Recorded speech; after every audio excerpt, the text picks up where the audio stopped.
The topic of our talk today is a new way to tell a climate story. And first of all, we wanted to thank Florida Climate Week for having us this year to give this presentation, and also the Volo Foundation for putting this all together and having us be part of it. We are humbled and thrilled to present what we've learned about climate storytelling, and excited to follow up with any questions afterwards if anyone has any. So by way of a quick introduction, my name is Alex Rivest. I am an MIT trained neuroscientist, PhD neuroscientist. I was on the academic track for a long time and left that track to try to tell better stories in the world of science. My name is Danny O'Malley. I'm a filmmaker. I've been nominated for Grammys. I've filmed rock stars, athletes, world famous chefs. I'm best known for my work on the series Chef's Table, which is the longest running series in all the history of Netflix. And, I teamed up with Alex to try and find a better way to tell science stories. So we are the directors of a new documentary film called Canary. And Canary is a film about the real life Indiana Jones, Dr. Lonnie Thompson. He's a man who tackled the world's tallest mountains to bring back ice cores from glaciers. It's an adventure story, but it's also a story about coming to terms with our changing planet and human limitations. The film recently opened on over 160 screens nationwide. You can see this map of where all the screening was in the top right.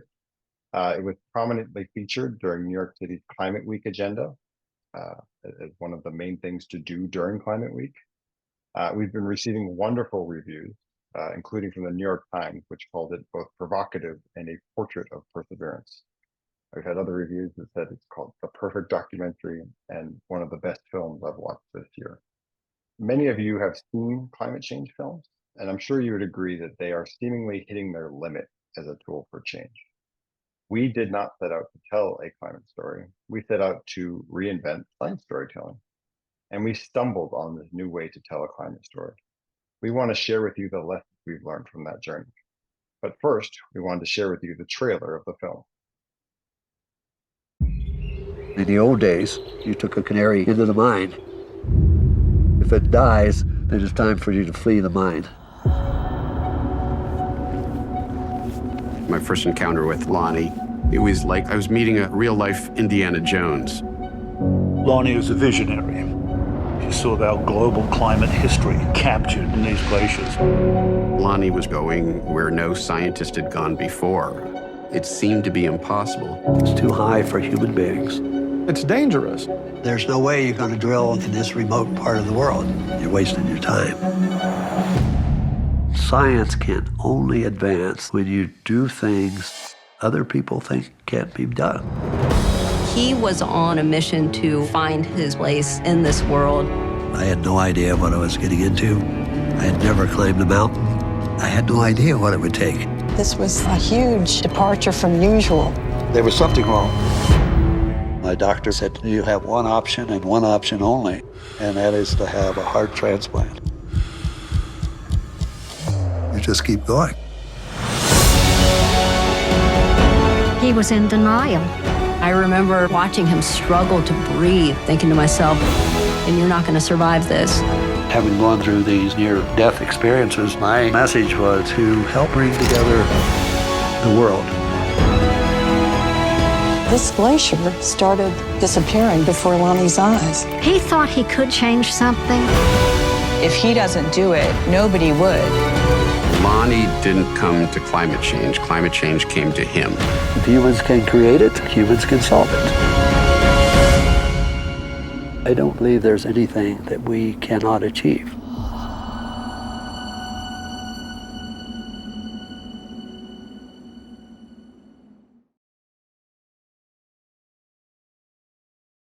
When I met Danny, we did not set out to make a climate film.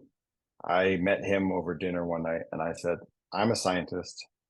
I want to like science programming, but it all kind of feels like homework to me. I never felt connected with the scientists or their dreams. They did not look or sound like the amazing people I was working with at MIT. And then there was all these people who would go into, studying lions, and there was always a fake danger of whether or not the lions can get you. It just didn't feel real to me. It felt overproduced. So Danny and I came to the conclusion that there had to be a better way. And we set out to prove that scientists were interesting and had stories to tell. So we got a grant from the Alfred P. Sloan Foundation to prove that scientists are interesting. We ended up diving deep and doing this research. I created a spreadsheet of over 580 scientists that were doing field work, and we narrowed it down to 50. We interviewed with 30. We ended up filming on 4 continents with 9 scientists. And during this process, we started to find all these amazing stories in the world of science. But then we found Lonnie. And we got on a Skype call with Lonnie after reading an article about him in the New York Times. And within 1 minute, he had us pulled into this adventure story. Within 40 minutes, both Danny and I were crying on the Skype call, the first time meeting this man.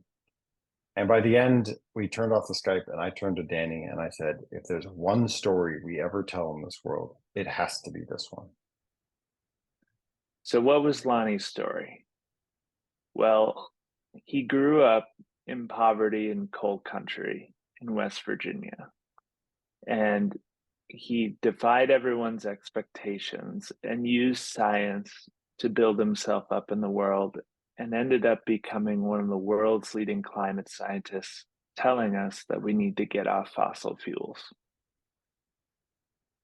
That naturally debunks the myth that is put out that scientists are these elite people with an agenda. Lonnie was a curious kid from West Virginia who discovered the power of science, and his motivations couldn't be more pure. Next, we looked at what is a science. So Lonnie studies ice cores. And if you're unfamiliar with ice cores, essentially every year snow falls on a glacier and it freezes into the ice. And what's trapped in that ice is a history of our atmosphere.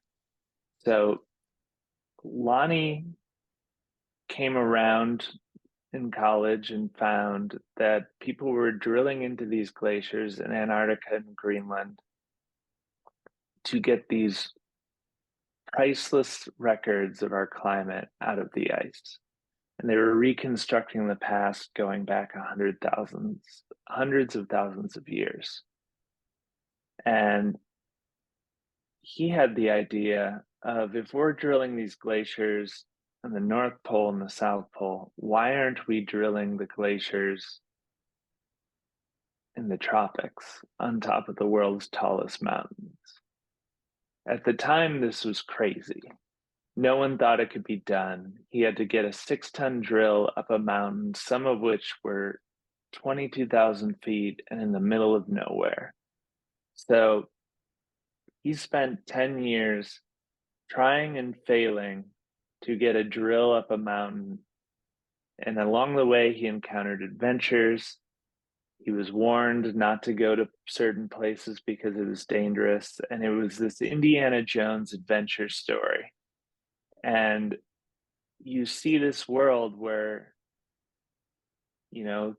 this climate myth that people put out and climate misinformation is that scientists like to agree with each other. And the reason they think climate change is real is because of groupthink. And this story is not only a compelling adventure story and an underdog story because Lonnie's going against all the top scientists in his field, it also becomes this way of debunking the climate myth by showing scientists battling it out over what is true and the fierce debates that they have before climate change even enters the picture. The third point of Lonnie's story that we want to bring out and draw special attention to is what we're calling the point of realization. So Lonnie was not thinking about climate change the way we talk about it today during his adventures and his science. He was just trying to get these priceless records from around the globe and figure out what was in there. It was a scientific objective. So because Lonnie had spent so much time at high altitude on this glacier here, you see the glacier here at Kaukaia, he had been coming back for 15 years from the early 70s. And then one day in early 1991, he comes back to the same place, the spot where he's sitting right now in this picture. And he came over the ridge, and rather than there being ice in the valley, there was a lake. So we're talking about a lake forming at about 18,000 feet above sea level, where this is not supposed to be happening. To Lonnie, this shook him to his core. All of a sudden, he was witnessing something very drastic happening in a place that's supposed to be very cold and very remote. This is his moment of realization that something big is happening on this planet. And that this moment changed the trajectory of his life and his mission. So, and just to point out the differences of what Lonnie had seen, we took the picture here on the left in 1978, and you can see this massive glacier coming down. Lonnie just got back from Peru, took this other picture on the right, and you can see how much ice has been lost. And this is all up on top of the world's tallest mountains. Big things are changing. Lonnie, after that, became the person trying to warn the world. He spoke to the Senate. He raced around the world to get ice cores for more evidence to convince people that climate change was real. And then when he was at his height of his frustration that people were not listening to the facts, his doctor gave him a warning and gave him inconvenient facts. And that was his heart was failing. And the world's leading scientist warning the world to listen to the facts didn't listen to his doctor. He kept going up the mountains, and it nearly cost him his life. So this moment in the story opens a door to something that other films don't. Often the films take a position, this is what you need to know. This is what we are doing wrong. And it feels like you're being talked at. And this film gets to this point,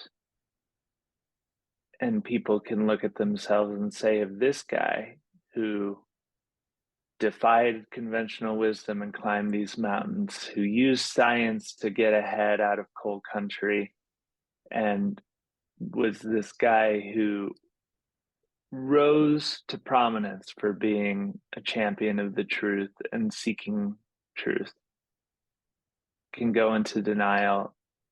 Maybe I'm in denial.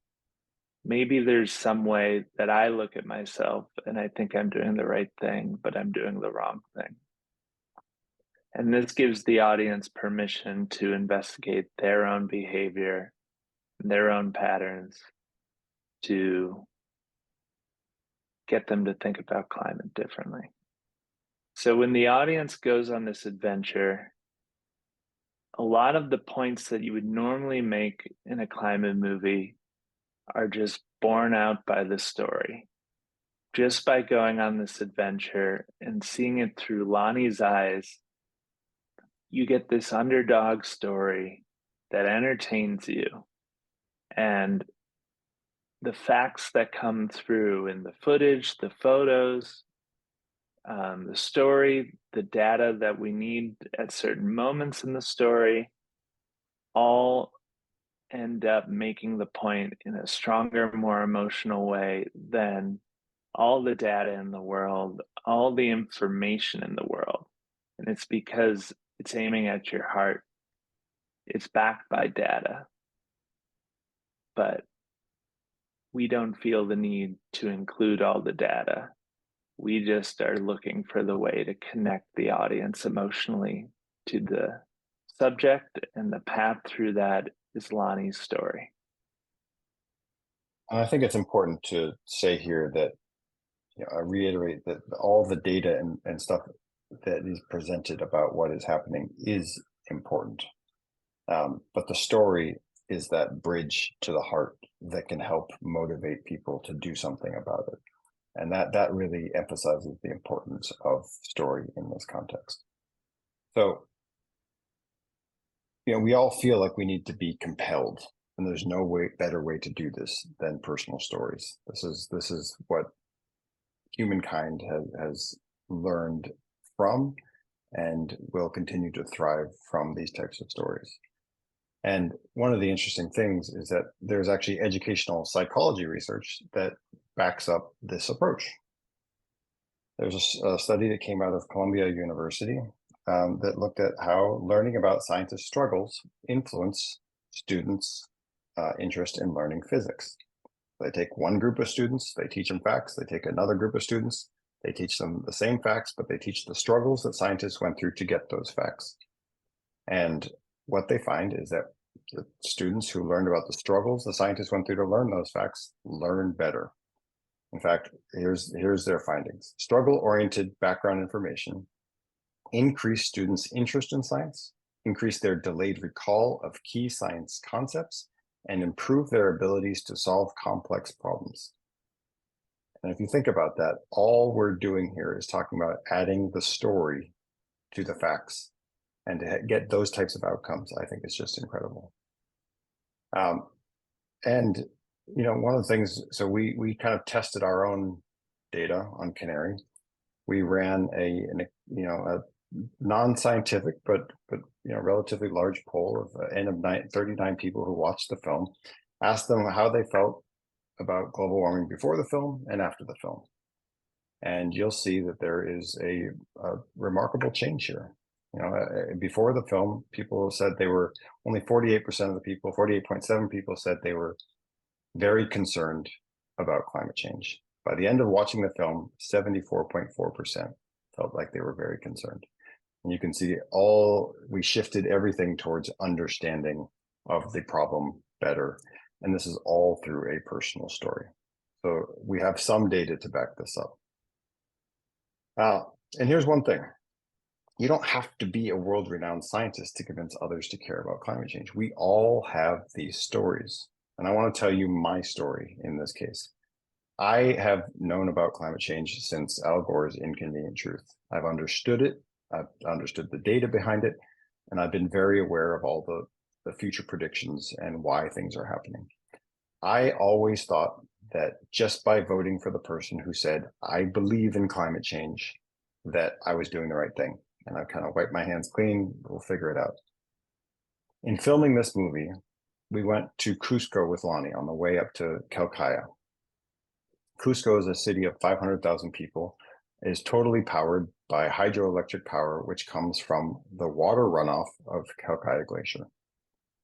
We then, to get to the glacier, went up the river valley, and we could see the agricultural, the economic engine for the whole region for 1.5 to 2 million people, growing alpacas, llamas, food, was supported by water that runs off Calcaya.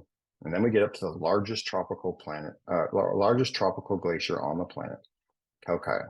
And we look at this large, massive white space. And I asked Lonnie, when will this glacier be melted? And he told me, by the time my daughter is my age, the glacier will be completely gone. And I realized at that point, I don't know how to picture what that world looks like. That was my point of realization, that I don't understand the things I need to understand. I'm not connected to this. I don't know when people lose their power and their water and their food, what happens in that case. So that was my point of realization. And I realized I need to spend more of my time conveying this message, fighting for it, and not just doing one little thing and moving on. So how have I behaved differently?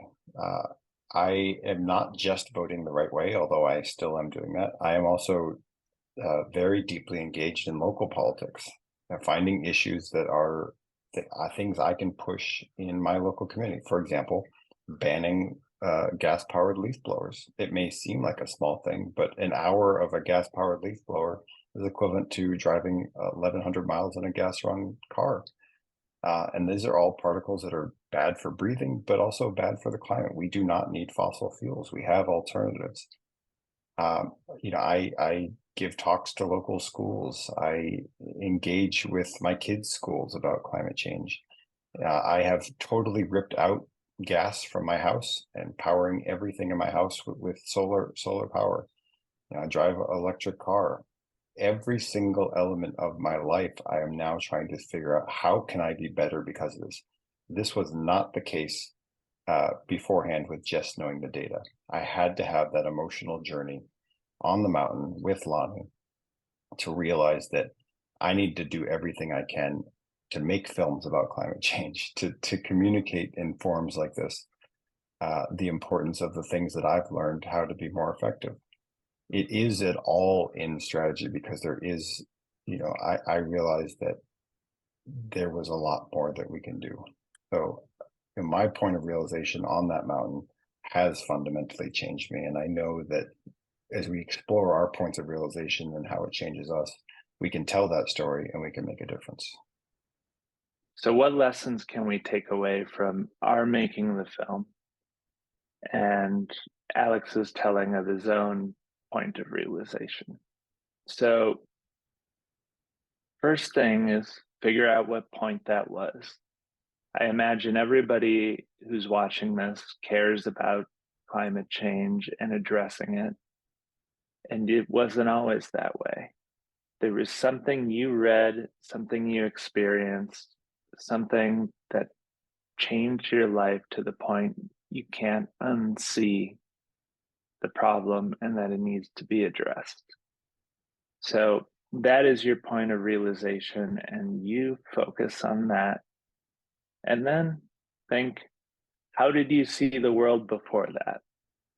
And how did you see the world after that? How did you behave before that? And how did you behave after that?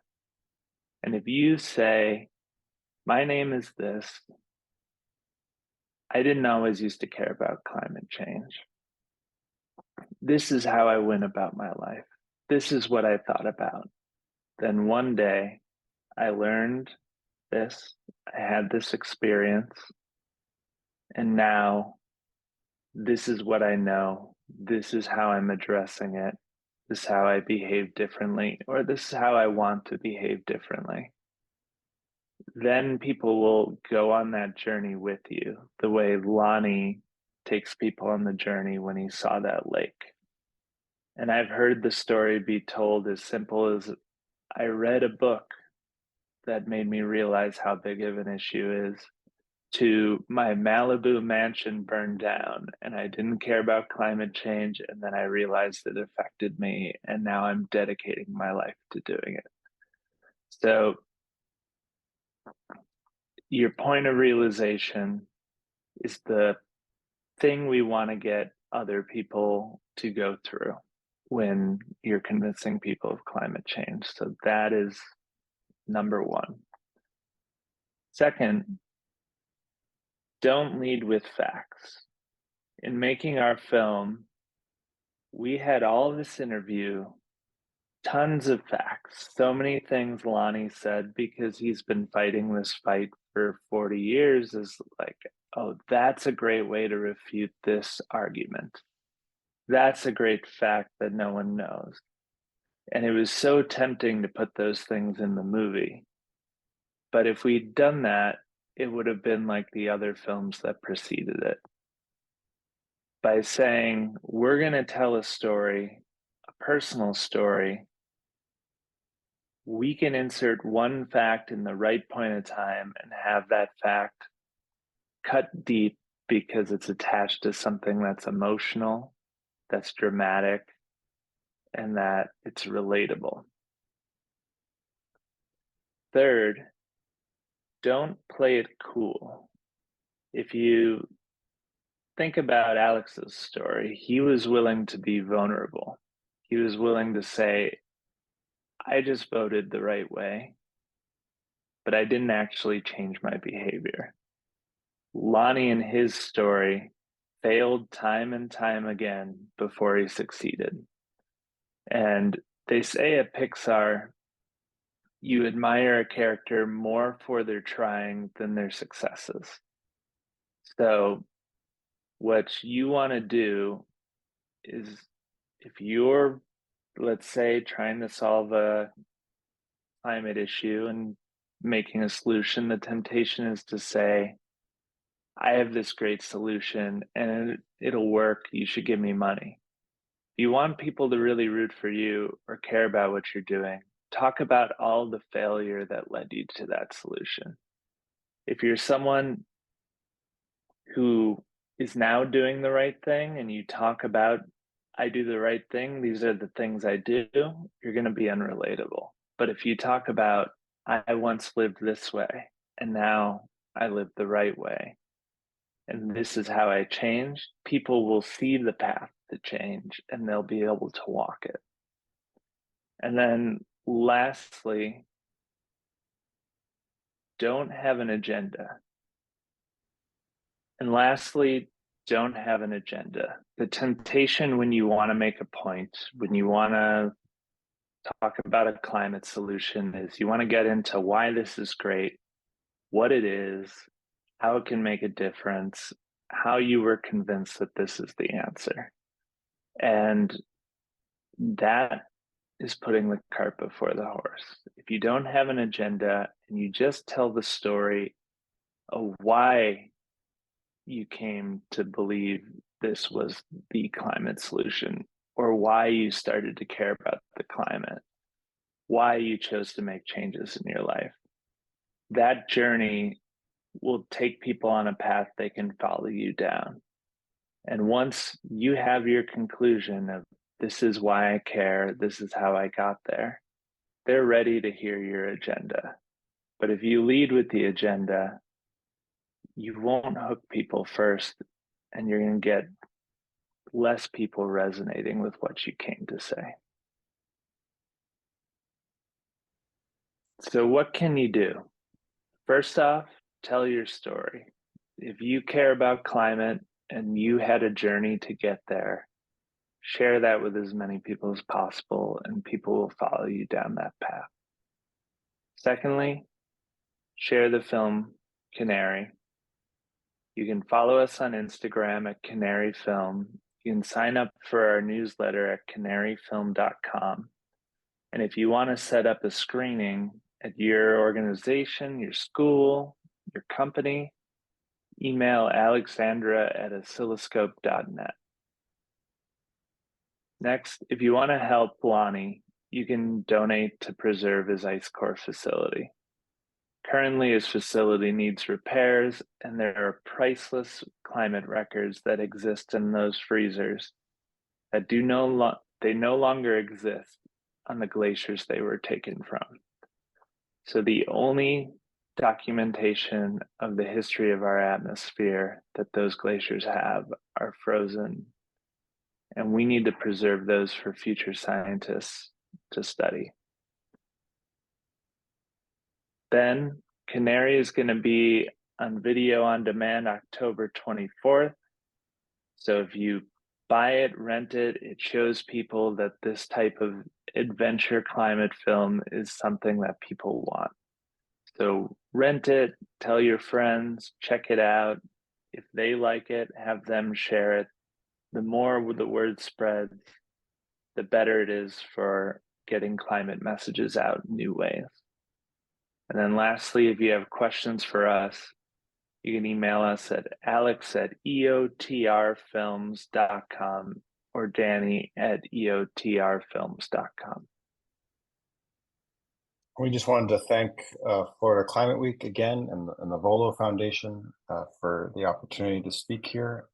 And we want to leave you with a short clip about Lonnie's ice core facility and the need to preserve the ice cores that are in it and help support that. Well, thank you again very much.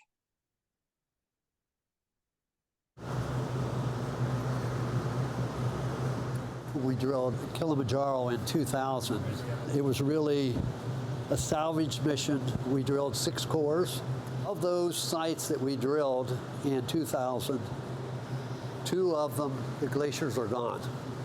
That is, you cannot get the records that are archived in here if you go back to the mountain today.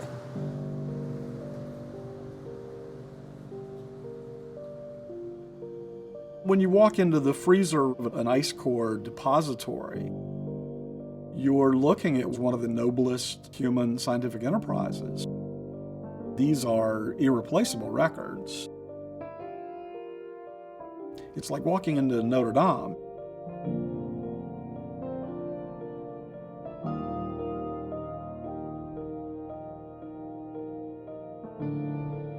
We currently have over 4.5 miles of ice. Some of those cores come from glaciers have disappeared since we drilled them. And they will be the only ice from that part of the world that will ever be collected.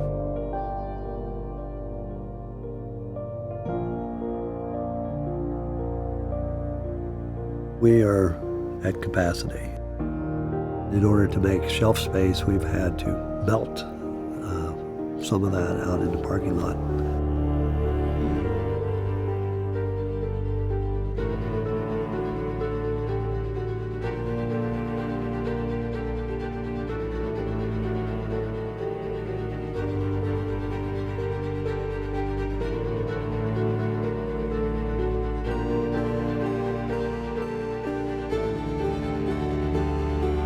We're hoping to double our capacity,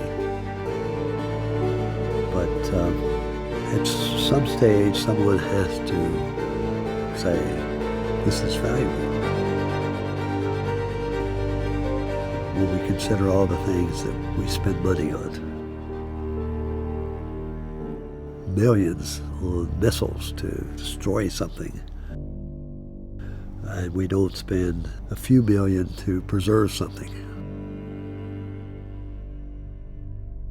Makes you wonder where our values are.